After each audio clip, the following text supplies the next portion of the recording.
My wife was cheating on me. I received a video from someone where my wife is cheating on me with two guys at once. Roughly a week and a half ago, I uncovered a heart-wrenching revelation. My spouse of half a dozen years was captured on video at a friend's bridal shower, engaging in explicit activities with two male entertainers. This shocking event was secretly recorded by another attendee at the party using her smartphone. She later confided in her partner, who happened to know me. We weren't friends, but we had a few mutual acquaintances from our school days. His girlfriend had advised him to keep the video under wraps, and they managed to keep it hidden all these years. This guy and I never got along, occasionally crossing paths due to our shared connections. After he and his girlfriend parted ways, he started showing the video to his friends for laughs. It became a recurring joke at their get-togethers, purely for their amusement. Many of the women in the video were in relationships at the time, making the situation even more disturbing. I couldn't shake the feeling that they were mocking me and the other men, though I knew that might just be my insecurity talking. The story never reached me or my close friends until about a month ago. One of our mutual friends met this guy for a drink, and the conversation somehow shifted to the notorious video. He started joking about how his ex-girlfriend had recorded a wild bridal shower, including two dancers getting intimate with one of the women, my girlfriend at the time, who is now my spouse. This guy had trust issues and kept a close eye on his girlfriend back then, so she recorded everything to prove her innocence. She even involved her friends to show her then partner that she was virtuous. Our mutual friend recounted that during this incident, all the women, including the one with the camera, went backstage into the dancer's dressing room. My girlfriend was the only one who went all out. While others performed oral sex and flashed, she engaged with both dancers simultaneously in their dressing room. She was being intimate with both dancers while the other woman secretly recorded. About a month ago, my friend learned about this and felt compelled to tell me. He struggled with the decision because he knew about my happy marriage and our deep bond, especially since we have two young daughters, ages 4 and 6. 11 days ago, on a Saturday, my friend reached out, saying he needed to talk about something important. His tone suggested it was serious. I thought it might be some personal issue he needed help with. Over the years, our friendship, which began in school, had been all about mutual support. The next day we met at a pub, and I noticed he was already there when I arrived. His anxious demeanor made it clear that something was troubling him, and I had a gut feeling it was related to me. I grew up in a rough neighborhood and have had my share of run-ins with the law due to my crew activities. I'm a large guy, 65, and my past gave me a certain reputation, but that's all behind me now. Among my peers, I've always been seen as a natural leader. During my teenage years, I was aggressive and got into many fistfights. However, after a couple of prison stints, getting married, and having kids, I've changed. It's been over a decade since I last got into trouble.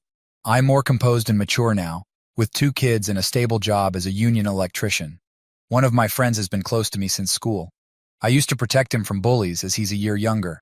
Now, at 32, with a decent corporate job, our social circles rarely overlap. When I sat down at the pub, I could tell from his body language that what he had to say was about me. It made me anxious, so I asked how he was doing and what was bothering him. He said what he was about to tell me might seriously impact my relationship with my spouse, but he felt I needed to know. He didn't want me to discover years later that he had kept something from me. I told him to just spill it. Then he dropped the bombshell. A few weeks ago, while hanging out with friends, someone showed him a video from about 6 years ago. It showed my spouse involved with 2 dancers in a dressing room. Hearing this, I was overwhelmed with emotions, anger, confusion, and shame all at once. I wanted to believe it was a prank, but deep down, I knew it was true. It was 6 years ago when my spouse casually mentioned she'd be attending a friend's bridal shower. At the time, we had been dating exclusively for about 8 months but hadn't moved in together yet. Coming from a traditional family, she was exceptionally beautiful, and I was deeply in love with her. My initial reaction was to protect her honor and reputation. In the past, the old me might have confronted my friend aggressively for even hinting at such a scandal. Perhaps that's why our mutual acquaintance didn't inform me earlier, knowing I had a history of rage. When I asked my friend if he had the video, he said it was on his friend's phone and that he had only seen part of it. I doubted him because who only watches part of a video like that? Nevertheless, that detail didn't matter.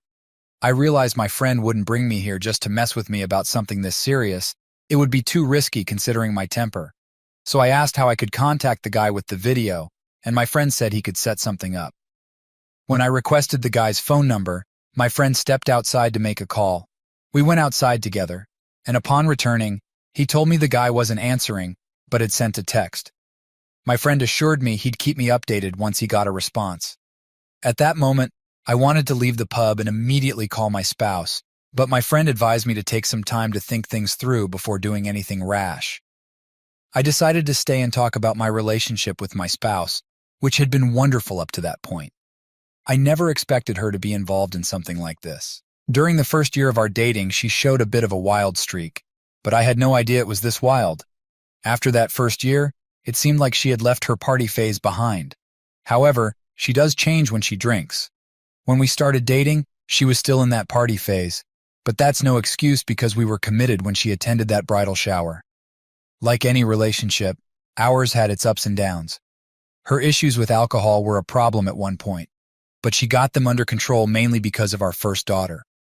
While I was talking to my friend, he received a text from the guy and said he could share his number with me. I immediately called the guy and asked if we could meet so he could give me the video on a flash drive. He told me he was out of town and would be back next week. I expressed my interest in getting a copy of the video and asked how much he wanted in exchange for deleting it from his phone and any other storage. I hoped he'd delete it willingly, but he demanded $2,000. This was one of the reasons I never liked him. I negotiated it down to $1,500. There was no reason for him to hold on to this video. My spouse and his ex-girlfriend were no longer friends, and his ex-girlfriend likely wouldn't care. I think he was just being a jerk. However, I was glad he asked for money because it allowed us to create a legal agreement, preventing him from releasing the video to the public, making me the sole owner of the only copy. My aim was not only to protect my spouse, but also my daughters and myself from further embarrassment. The thought of a tape of my spouse circulating on the internet was mortifying. I wanted to control the situation as much as possible before confronting my spouse. From what I heard, the video is too explicit to even contemplate. That night I was too drunk to drive, so I had to take a lift home and leave my car at the pub. When I got home, I could barely walk through the door. I remember calling my spouse at 3:03 a.m. and then passing out. I wanted to confront her that night, but I was too intoxicated to handle it. The next morning, I woke up with a hangover on my couch, wrapped in a blanket. My spouse was supposed to go to work that day, but she called in because she was concerned about my unusual behavior and wanted to figure out what was going on. She handed me a glass of water, and after taking a sip, she asked what was bothering me. As I looked at her, all the memories from the previous night came flooding back. I hadn't been this angry with her in a long time, and I needed answers. The images of her with those two dancers were all I could think about. I couldn't even find the words to speak. I just started sobbing uncontrollably. I couldn't remember the last time I cried, and that was one of the lowest moments of my life. My spouse seemed bewildered and started crying too. She tried to comfort me with a hug, but I pushed her away. At this point, she was getting frustrated and kept asking me what was happening. I finally told her that there was a video of her with two dancers at a bridal shower 6 years ago. The look on her face was one of confusion. Then she started denying it, claiming it was fake. She insisted it couldn't be true, but I reminded her of which bridal shower it was and asked if she was there. She admitted she was there, but vehemently denied cheating on me. She said it was all lies, but I suggested that perhaps she was too drunk to remember. She fired back that she would definitely remember something like that. She asked to see the video, and I told her the guy with the video was out of town. At this point, I really wanted to believe her. She seemed genuinely convinced that it wasn't her. I thought maybe it was a scam to extort $1,500 from me, but that amount didn't seem worth such a stunt. I desperately needed to see the video to confirm my spouse's story. The guy messaged me that he'd be back in town on Tuesday, and today was Sunday. So I've been incredibly anxious. I can't stop thinking about that video. My spouse has been acting strangely around the house, doing extra things as if she feels guilty. She keeps asking if I'm okay all the time, making it seem like I'm the crazy one or that I made up this whole story. Who would invent something like this? By Monday, my patience had run out. I told the guy we didn't need to meet in person right away. I could send him $1,500 through Cash App, and he could upload the video to Dropbox.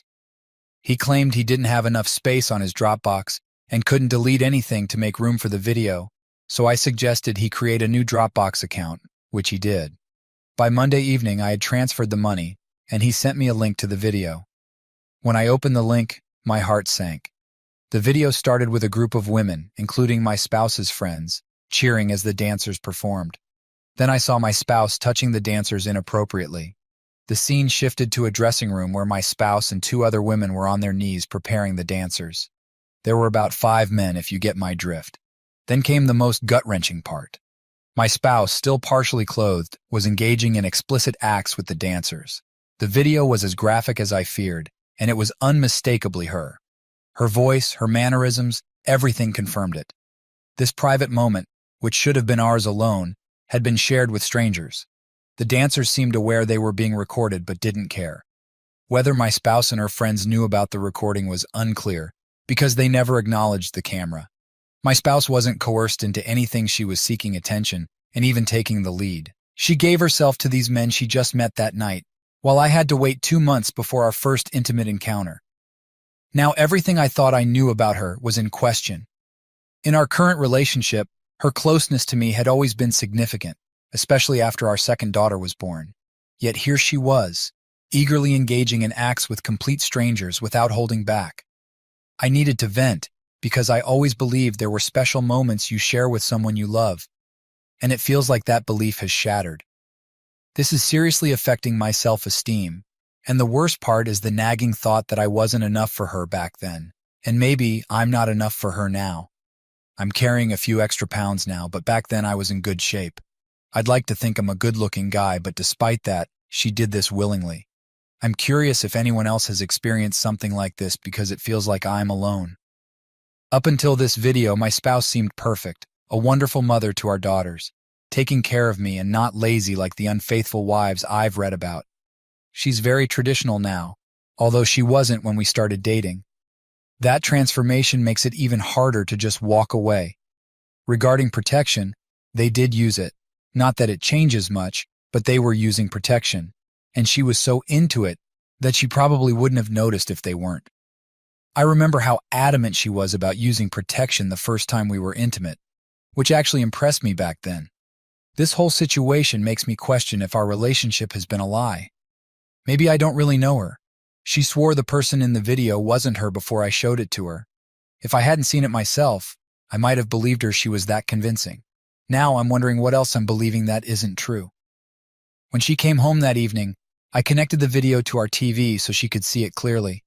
I admit I was furious and went overboard. I thought she'd show remorse or beg for forgiveness, but instead, it seemed like she had prepared excuses. She claimed we weren't in an exclusive relationship at the time, and even said we weren't in a relationship at all.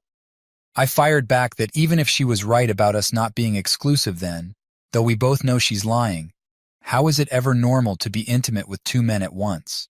The person she has shown me all these years isn't the same as the one in the video. Then she changed her story again, saying she was drunk and the alcohol made them take advantage of her. I pointed out that she was clearly a willing participant and there was no resistance in the video.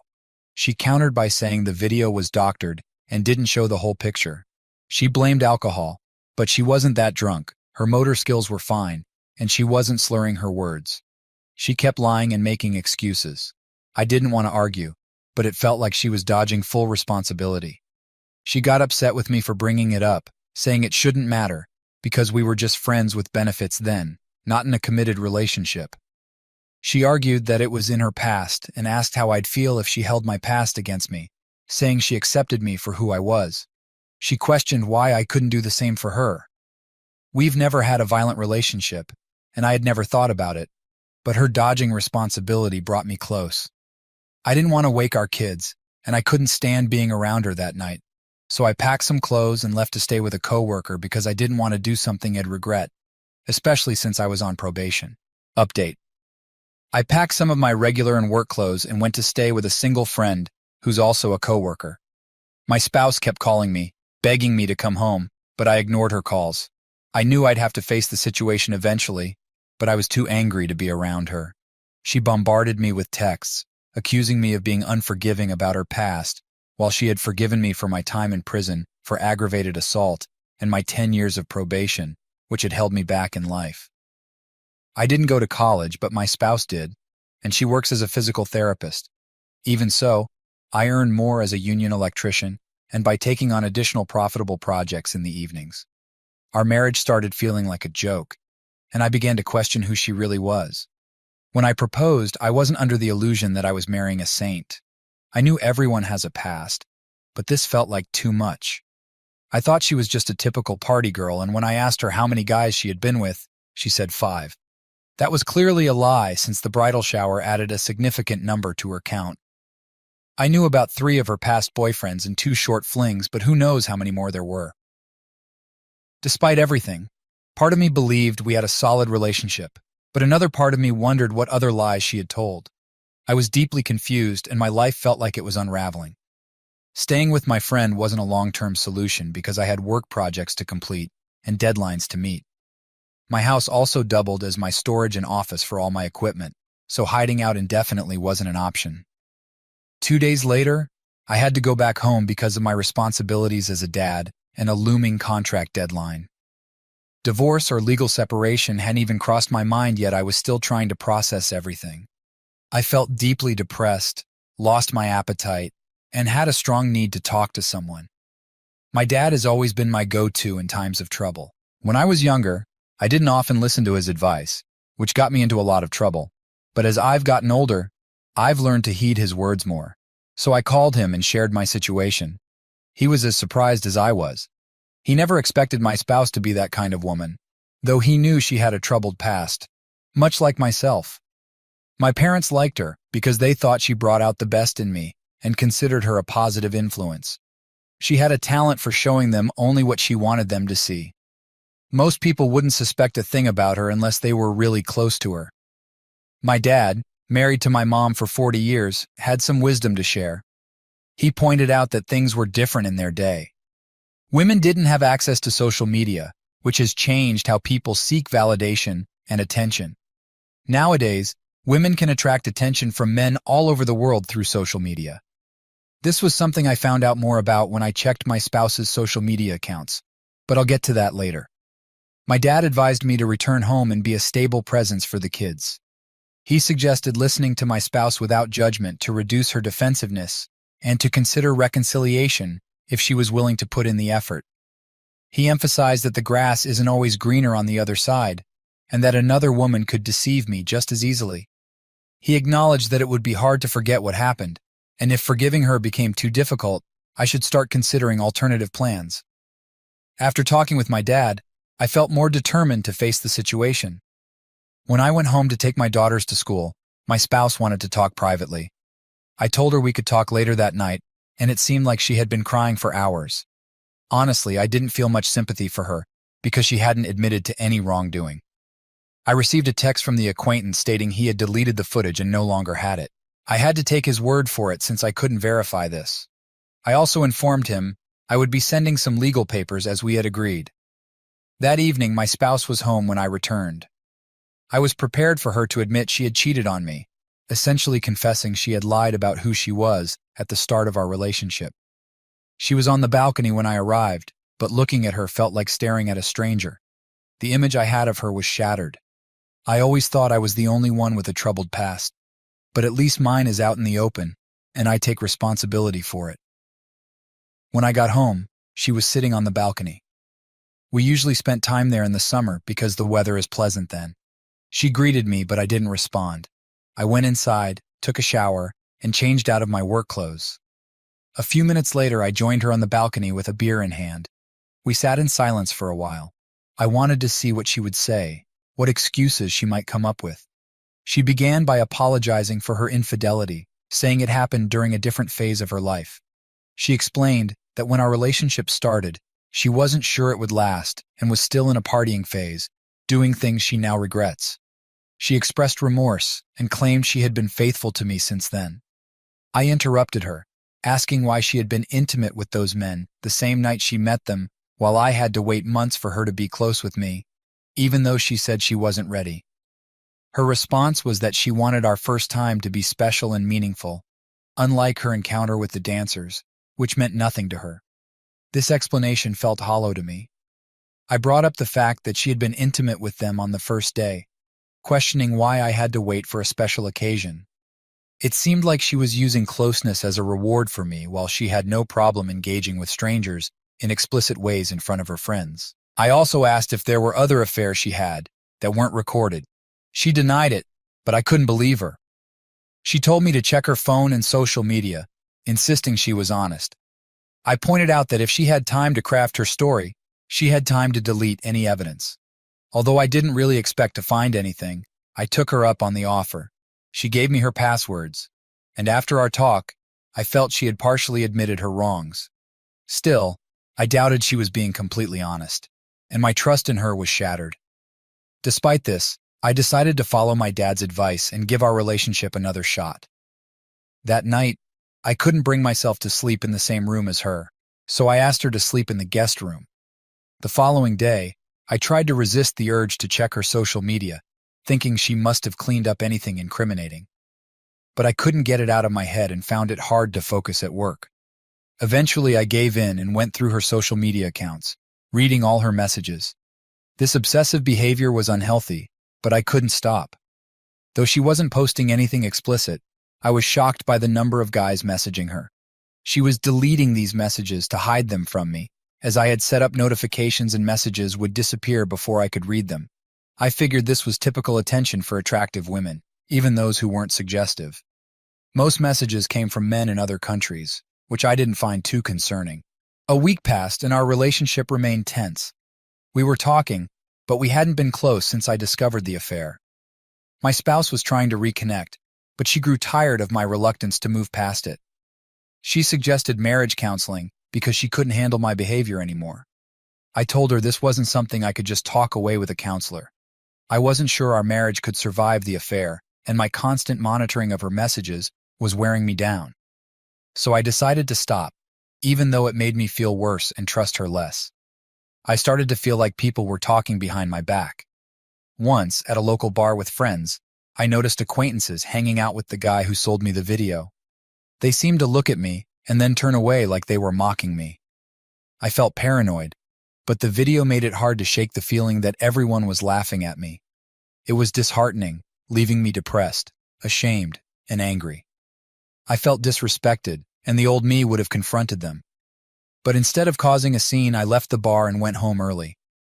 2 weeks after D-Day, I still hadn't been intimate with my spouse.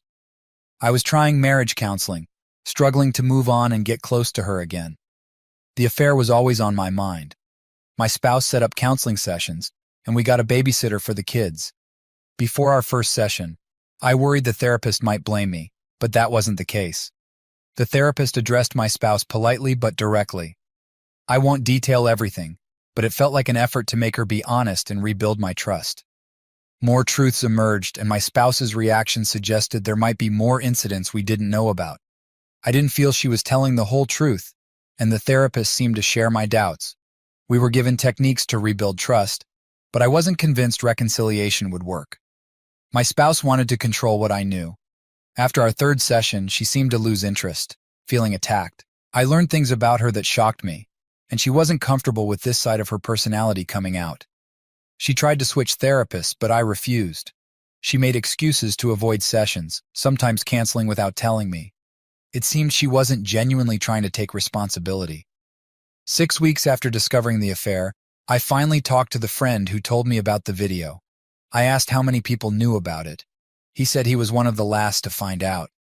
Many people we went to school with, and most of his friends knew before him. He found it by accident. I also asked about the guys mocking me, and he confirmed they knew too, so I wasn't imagining things. It felt like everyone in town knew about the video, and I was the last to find out. That was deeply embarrassing for me. When I got home, I told my spouse how deeply it bothered me that so many people had seen the video and that it might still be circulating online. She suggested we should move away from the area and said she was willing to change her job. It seemed like she had been thinking about relocating even before I found out about the video. I started to wonder if she had known about the rumors in the video before I did. Feeling uncertain, I thought it might be wise to contact some of the people in the video. Some were no longer friends with my spouse, while others might still be loyal to her and not tell me the truth. Others had moved away entirely. I tried messaging them on Facebook, but so far no one has responded. Update: it's been 3 months since D-Day, and I ended up being intimate with my spouse again. She had been trying to seduce me around the house, and one night, I gave in. It wasn't about love, it was more about frustration and desire.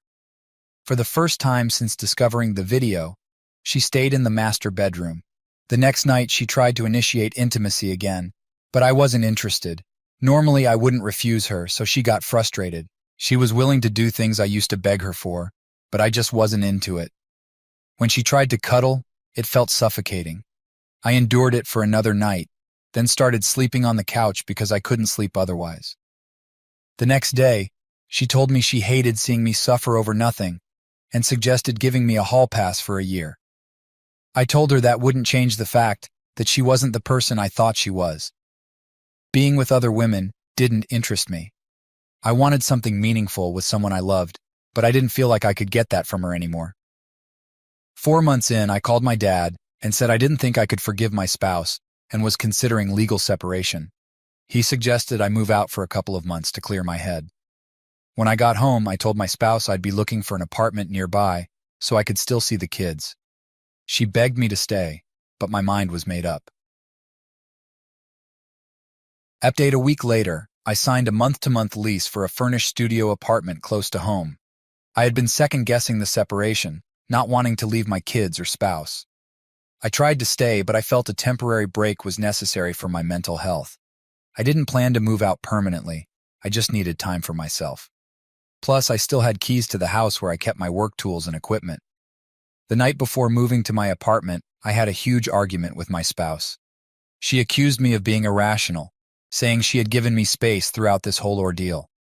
She claimed I had gone mad, leaving them over something she wasn't even sure happened while we were together. I told her we had discussed this before, and I believe she was still hiding things. I needed time to collect myself. She asked how long we'd be separated, and I said 2 months. Since most of my things were still at the house, we agreed to work towards reconciliation.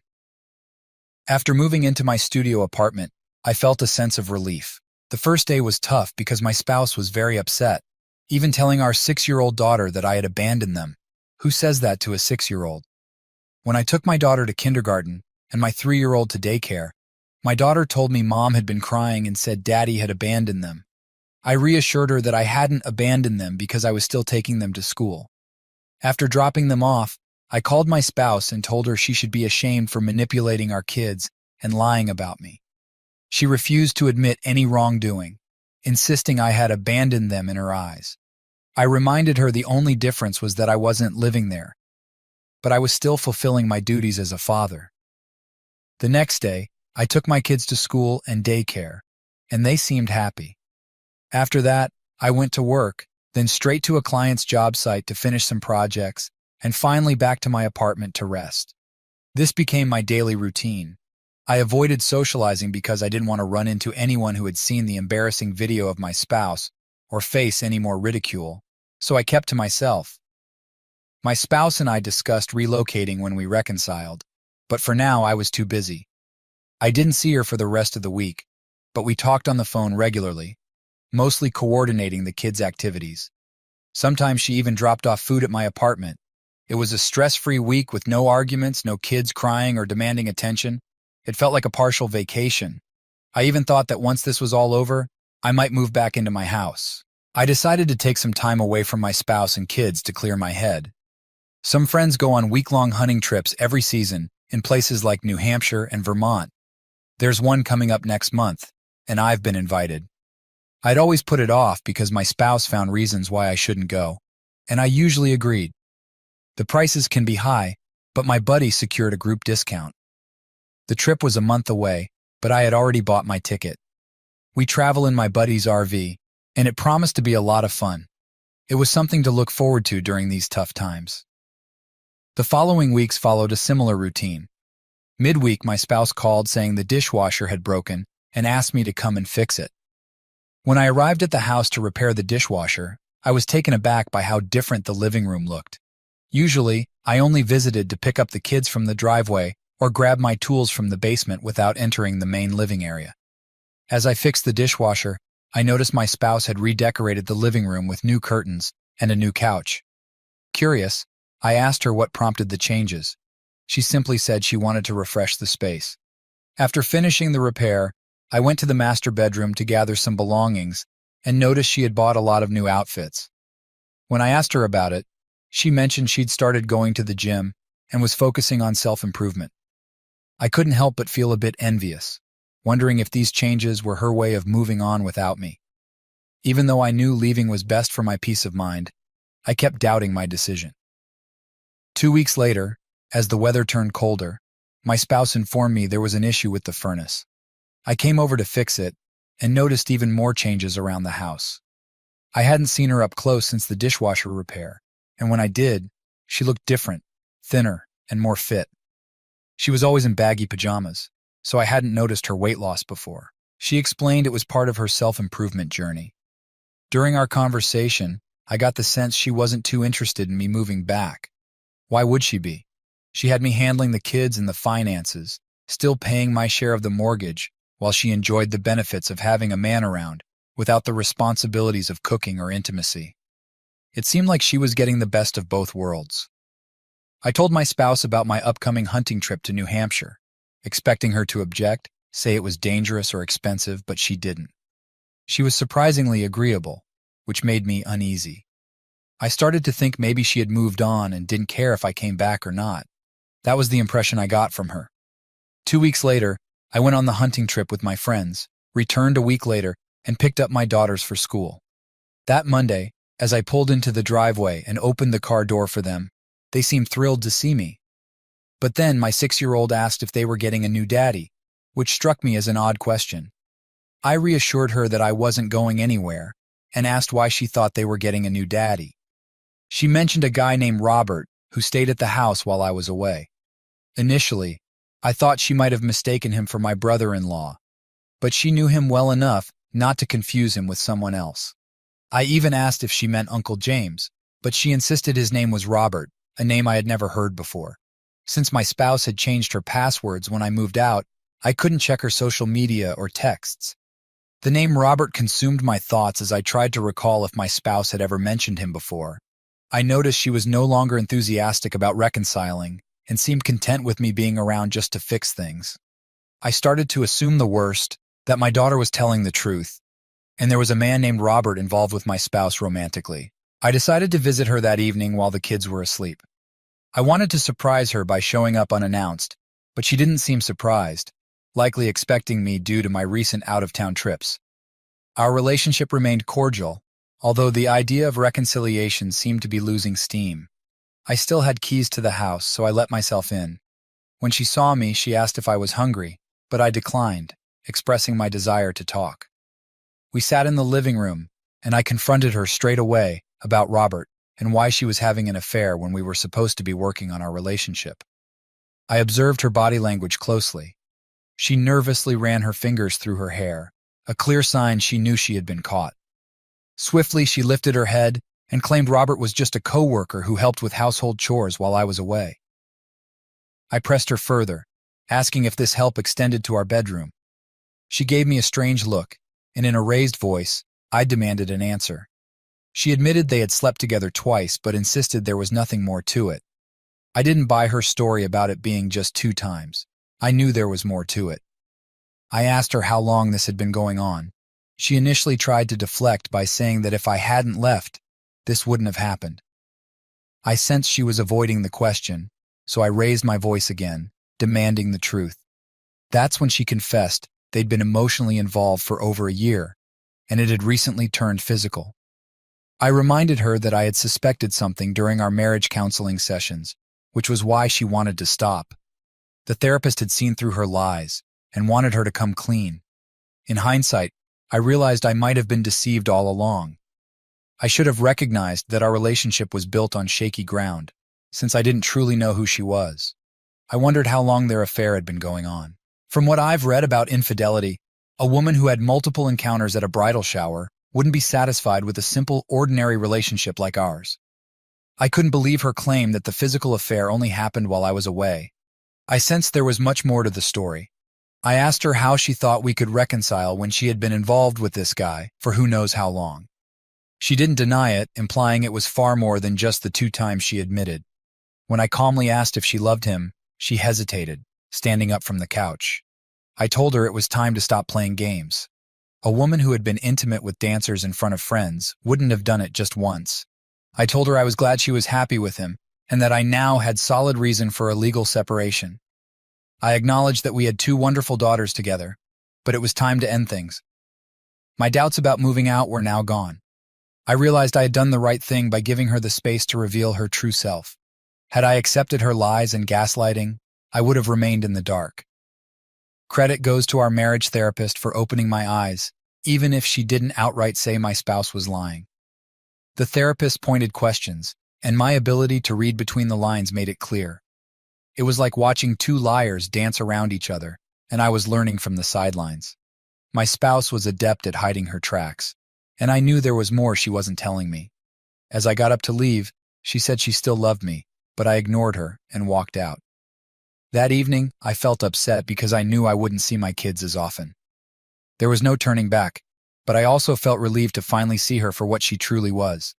It's uncanny how true that saying about cheaters is.